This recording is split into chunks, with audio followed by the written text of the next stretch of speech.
Hello. If you're able to, please close your eyes. Take a deep breath in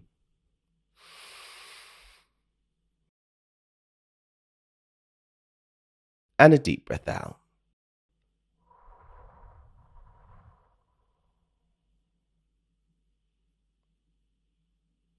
Relax your shoulders.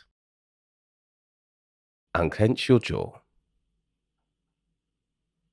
Take another deep breath in.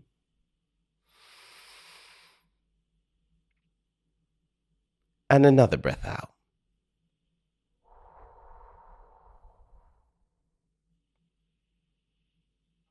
You can open your eyes now.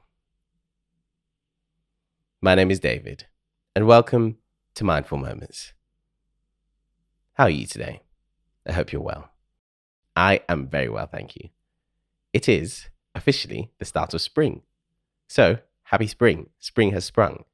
Spring and summer are my favorite seasons. I can't decide between the two.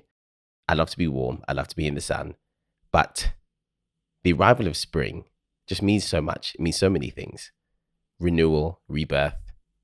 I just feel like the symbolism that's in spring and the fact that the days begin to be longer, the day is brighter for a longer amount of time. There's something about it that just lifts my spirits every year. And this year, having taken the second half of winter, the latter half of winter, a little bit more slowly, spring coming has really lifted my spirits even more than it does in a usual year. So I'm very happy that spring has arrived, and happy spring to everybody. I've also returned from holiday. I had a wonderful holiday. I was in Japan and Thailand, two absolutely amazing places. Very different. Japan was very cold. Thailand was very hot. So suitcase space was used to the maximum. And feel very good, feel really wonderful. Shared it with amazing, amazing people. And yeah, just feeling really wonderful. Because it was such an amazing holiday, I resolved myself when I got back to not be sad. I said, you know what? You couldn't have asked for anything more from this holiday. Usually you get holiday blues. I will not have holiday blues. I will get home and I'll be happy. But here I am, feeling a little bit blue. I do feel a little bit down. I think it's inevitable when you come back from a holiday that you feel a little bit down, even though towards the end of a holiday, I feel, if not wanting to leave what I'm doing, I feel ready for it at least because mentally you're prepared. You know, you have a certain amount of time to enjoy it and then soon it will be over. But this time especially, I just feel really, it's hit me. I miss it. I miss it a lot. And that's what I want to talk about today. I want to talk about good things coming to an end. Good things. There's an expression, all good things come to an end. I don't think that's necessarily true. I think sometimes there are good things that change form, but don't necessarily come to an end. And also, as you know very well, I don't ever like to speak anything negative over myself. So if I think that something is good and I want it around forever, I'm going to believe it's going to be around forever. But there are some things which are good and finite in nature. And that doesn't make them any less worth doing, having, or being a part of. And that's really what I want to talk about today. So I shall. Not everything in life is good. We don't always get to enjoy ourselves. We don't always get to feel the positive emotions, which is why they're so valuable. It's why they're so important. Things being fleeting, things being of a shorter nature makes them precious.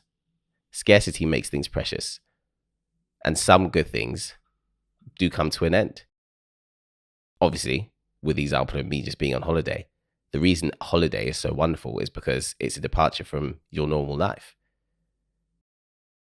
The expression familiarity breeds contempt.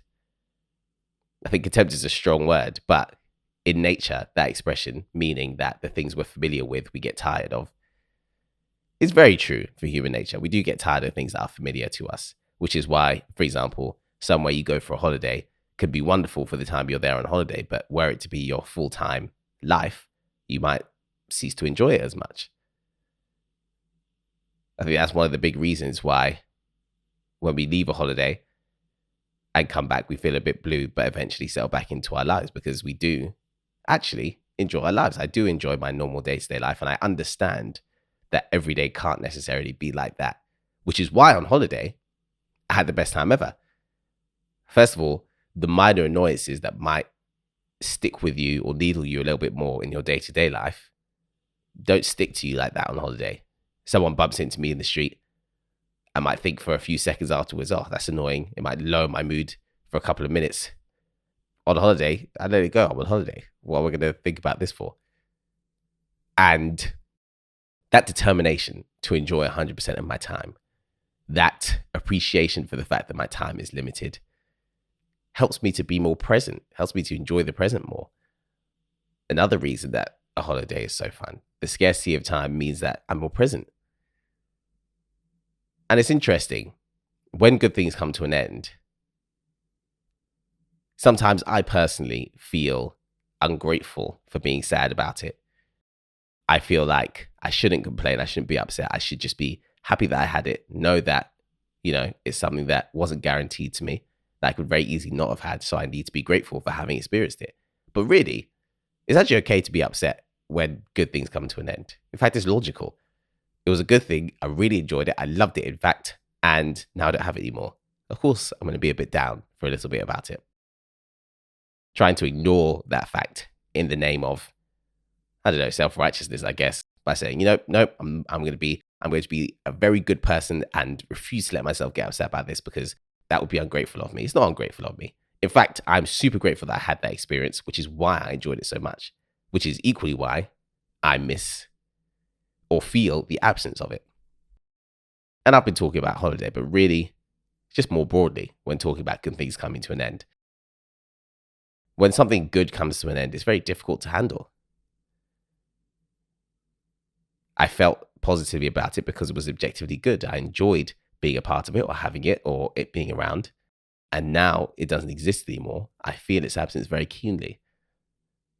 How then can I not be upset? How then can I not feel down about that? How then can I not have more difficult feelings to process?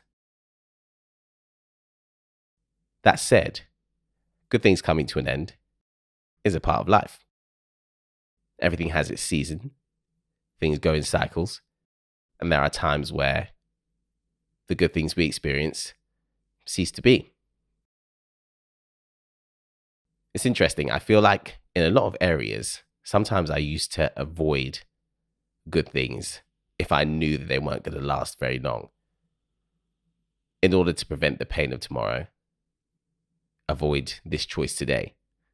Even if something is good, if it's going to be fleeting, it's not going to last. I know I'm going to have to deal with the sadness of losing it later, so I just won't bother at all. And I don't know whether it's age, whether it's maturity, whether it's my experiences. But now I really think and act in a way that means that if something is going to be good, even if it's going to be temporary, I will do everything I can to experience it anyway. Life is short. Life is fleeting. And there are always things to be enjoyed. And I think just because something ends or doesn't last forever, I don't think that makes it any less worth experiencing. Life can be hard enough, so any good, I feel, has to be appreciated and felt while it's around. Any opportunity to feel good has to be taken. And sometimes the short-term nature of something is exactly what makes it so special. It enhances the experience of experiencing a good thing when you know that good thing isn't going to be around forever or isn't going to last forever. There's also something to be said. There's also a lot to be said for the resonance of an emotional memory of experiencing something good.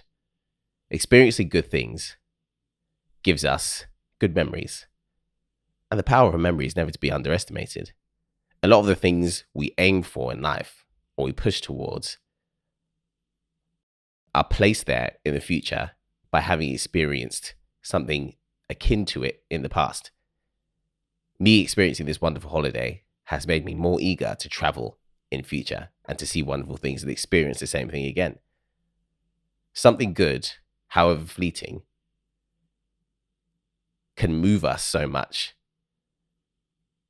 that it pushes us towards similar good in the future.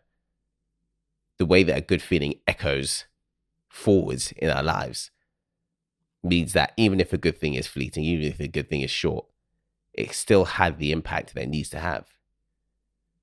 However long the season that we experience it for gets to last is, however long that season is, yeah, sometimes it doesn't matter if that's a very short season. Sometimes it doesn't matter if it's a very fleeting thing. It's just wonderful to have experienced something good in the first place. I also think that previously avoiding good things just because I didn't think they were going to last very long, sometimes that's a bit defeatist. Sometimes it's really, it feels like self-preservation, but really it's out of fear. It's fear that I won't be able to handle the feeling of a good thing going away. So therefore I push it away before I can be hurt by it, or I can be hurt by it leaving, or hurt by its absence. Again, however, I feel like that approach leads us to miss out on a lot in life. I feel like that approach limits our happiness in ways that we don't need to. Not all good things come to an end. And even if they do, it might not even be it might not even be with the finality that we expect, essentially, is what I'm trying to say. Even if a good thing does come to an end, the good that comes of that good thing, the legacy that it leaves, echoes that it leaves as we move forwards, are very worth having experienced the good thing in the first place. I think sometimes of friendships that have been made in proximity, as in I'm in the same place as someone for a limited amount of time and we become friends. Even if that friendship doesn't become a lifelong friendship where we see each other all the time and last for the rest of my life, does that not mean that it wasn't something that was very dear to me at the time that it existed? Of course not. Does that not mean that the person didn't affect me positively and in ways that shaped me into being the person I am? Because everyone we meet has an impact on who we become. Does it mean that it wasn't worth it just because it wasn't forever? Of course not. Good things come to an end. And that's what can make them so precious.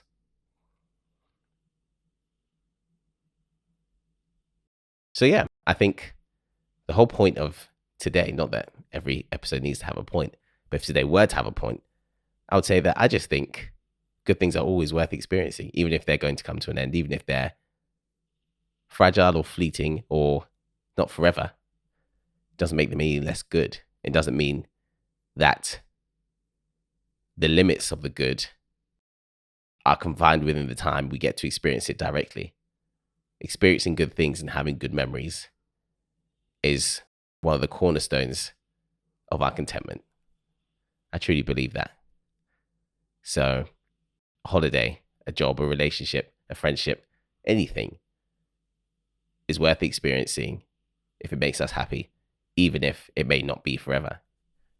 Something doesn't have to be forever for it to be valuable. Some good things come to an end. That's all fine. It's absolutely fine. We can deal with it. We can handle it. And more good things come. I think that's really all I have today. As I said, just got back from holiday.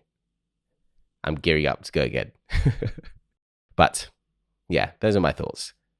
Good things are worth experiencing all the time. If we can have them, we should. Thank you very much for listening to me today. Thank you for being here. It's good to be back. Whatever you're doing this week, I hope you have a wonderful one.